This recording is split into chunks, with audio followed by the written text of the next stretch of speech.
Yo, what's up everybody? My name is Tanna and welcome to Tanna So Lit. People, a couple of weeks ago, Google sent me a Google Pixel 4a to go ahead and give a non-biased review on. Man, Google, shout out for sending me that phone, so I'm gonna go ahead and do the due diligence. Well, enough of me yapping. It's time to make it happen. Let's go.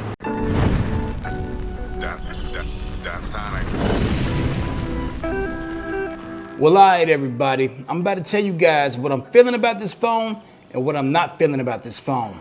Man, Google asked me to keep it 100% honest and non-biased, and salute to them for that. I admire that. Now, the first thing I don't like about the Pixel 4a is the button layout. To me, I had to get used to it. I'm used to the power button being at the bottom and the volume rocker above that. But on the 4a, it's backwards. Is it a deal breaker? Not at all. I got used to it, and man, it's pretty functional. And this next thing I'm not feeling about this Pixel 4a is the display brightness in sunlight. Check out the B-roll. As you can see, you can barely see the screen, and it's broad daylight. Now Google, there are a lot of people like myself who do a lot of texting and get a lot of messages in broad daylight. So please bump up the brightness on your display. That will be clutch. For shizzle. Well, those are the only things I'm not feeling about the Pixel 4a. So people, let's get to the good stuff. Let's go. Now the first thing that I'm feeling about this phone right here is something that I got asked over and over again for the past 2 weeks. People were asking, how's the battery life? Well, I'm gonna keep it a band with you guys. When I first got the phone, the battery life was meh. But over the next few days after that, the phone learned my habits and everything, and now I get over a day's worth of battery life on my phone. Yes! Yes! Yes! So the battery life on here is official. And you know this, man. And while we're talking about the battery, this phone has fast charging. Not wireless charging, but fast charging. And people, the fast charging on here is lightning quick. Full charge, a little bit less than an hour. You ain't lying. So simply put, the fast charging on here is lit.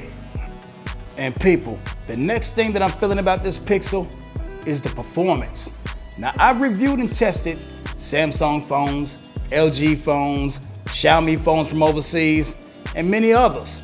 But nothing runs Android as smooth and fast and reliable as the Pixel. Well, this Pixel. Man, fast, smooth, no glitches, no hiccups, or none of that. So the performance of Android on this Pixel is 100. I put my word on it. Okay. Now the next thing on this phone that I'm feeling, Pixels are known for it now, is the camera.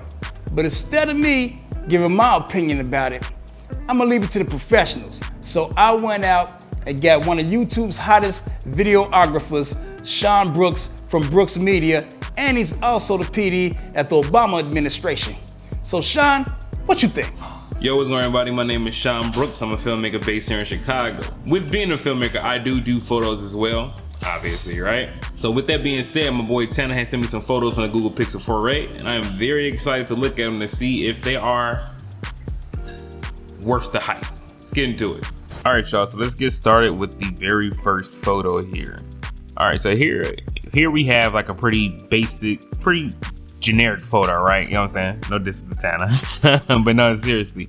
Here we're just looking at a building, we have trees, we have a sky. And this is a really good way to kind of just see how colors are represented, and also see how you can manipulate the colors if possible with these JPEG images. Now, usually with JPEGs, you don't have that much room for like changing colors or changing hues or luminance. So I'm really curious to see how the JPEGs are going to handle any changes that we make in Lightroom here. So out the gate, the image is still pretty sharp. Like as you can see here, like everything looks good. No defringer or anything like that, no purple hazes. Pretty good photo overall. This is how it looks if you bump up the clarity. That's what I expected to do. Now let's see what happens when you actually try to change the color of the sky. Now usually with raw photos, you're able to do that very easy with no breakup and no banding and stuff like that. So let's see what happens when we want to change this blue into like purple.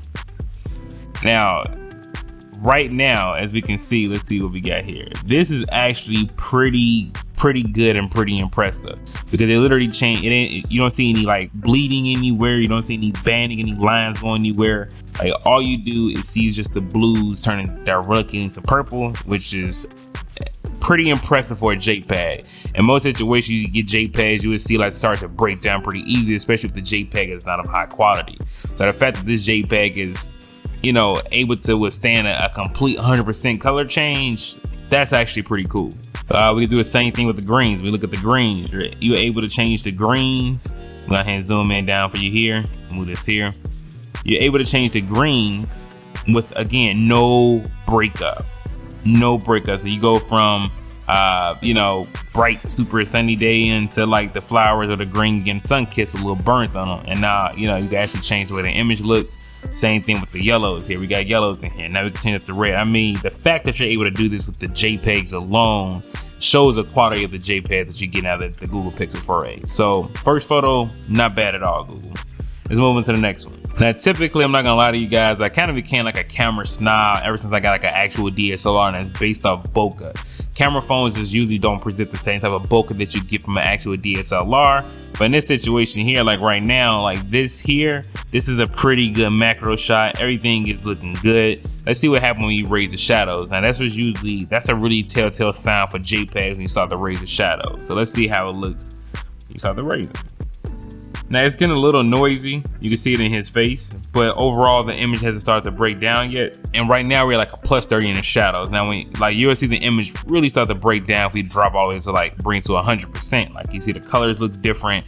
Everything about this image is completely ugly now. But the fact that it was able to stand like a plus, for the most part, like a plus 30 before that starts to really happen. You add like a little noise reduction on here, which we can do right now, right? Now that image is super clean. Now you have a clean image. So again, you know, out the gate, the fact that you're able to do this, let's see if we change the greens, we can make them more green now. Like, yo, these JPEGs are really good coming from a smartphone. Like, I'm actually pretty impressed. So out the gate, that image coming from that phone, I'm rocking with it. Now here we move on to this image. Let's go ahead and straighten this out real quick. All right, so this image to me, like it looks good, but the reds are a little bit just too punchy in here. So if we're able to actually lower the reds, let's see. If you're able to lower the reds, I might be okay with it. But the problem is, see, that's when JPEGs just start to come in. Like, you know, JPEGs, it is not giving you all the information. So like the stuff that's back here, these reds is back here, we're not able to change. The only effect in the reds is the most dominant. So overall, like, I'm not a fan of this red tint here, but that's, again, this is a $400 to $500 smartphone. I'm not gonna complain about something like that. Overall, if you look at the bokeh quality of this image, just the sharpness of it, this is a really good image. And just think about that. We brought the saturation down of the reds by -82, and again, nothing has broken down. Everything's looking good. We can make it punchy again. You know, let's see what happens when we raise the shadows. Let's just see. I mean, listen, Google, y'all kind of snap with this low key. I'm actually pretty impressed. This is actually pretty impressive coming from a smartphone. So overall, this image still giving it a win. We rocking with this one. Last image here is gonna be a portrait image of Tanna himself. Now, usually, again, when I look at photos, I always try to go with what I can manipulate, like with colors, like with him, right? First thing I would do is obviously add like a little bit more red into his skin. He looks a little bit too orangey. The green's looking good, but like look at the sun kiss. Like if you look at the line that's coming on his face here, like from the sun, usually what happens is you get like a really bad lens flare, but you're not getting it here. It's actually like, I would actually use this image because I like the way the sun is hitting the lens, creating like this little effect over his eye. I mean, overall, the bokeh quality looks good, nice and blurred out. Now, the only thing I hate about smartphone bokeh, and I think Google is getting like the closest when it comes to how it looks, it usually has like a little thing over people's head where you can know like where it's kind of doing it digitally and not in real time, right? So even if you look here, it starts to kind of break down over his head because it's hard to tell. But like, again, like this is kind of me, like I think I have to zoom in to even see that. If I was just to post this, I'm like, oh man, this is a good clean image. And I would just think it was a space between his ear and the tree. I wouldn't even think to look like, oh man, that's digital. Like, no, this overall is a good clean photo. Let's see what happened when we lower the blacks. I mean, yeah, this is a usable photo. Like the JPEG come out of Google Pixel 4a to me are automatically.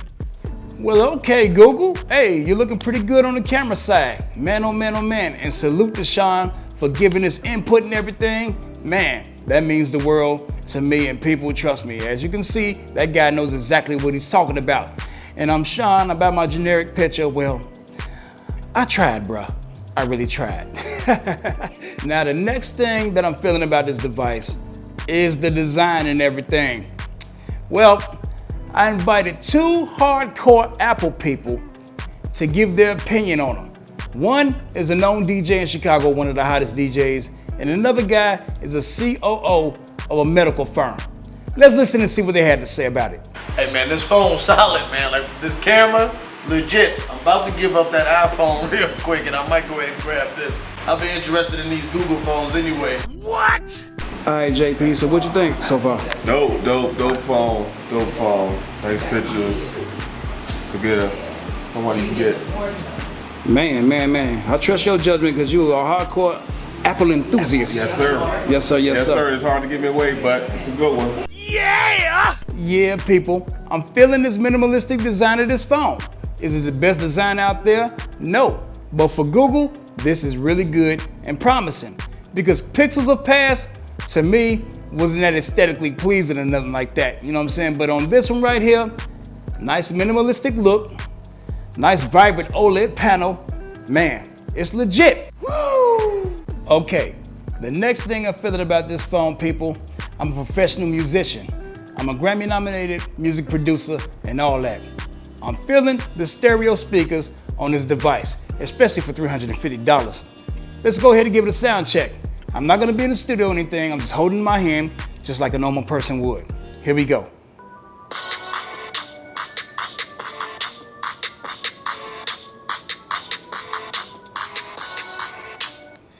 As you can see, very loud, very crisp and all that. I know a lot of you guys are saying, man, I want a phone with some bass. But let's be real. These drivers and smartphones aren't big enough to catch 60 to 70 hertz of bass. What you're looking for in a smartphone is clarity, crisp highs, and nice mids. And these stereo speakers have both. Yeah, boy! And other things that I'm feeling about the Pixel 4a are, when it came to accessories and everything, like my smartwatch and everything from Samsung, I was able to connect that easily and it performed flawlessly. I was able to take calls and send text messages and all that. And when it comes to cases and everything, people, I'm a case snob. There were a lot of available cases made for this phone already before it even came out. So when it's officially in stores, there are gonna be a whole lot more accessories and cases for this device. And the last thing that I'm feeling about the Pixel 4a is its overall value. Yes, sir, yes, sir. For $350, you get 128 gigs of storage. What? You get one of the best smartphone cameras in the game, hands down. You heard what Sean had to say. That's amazing.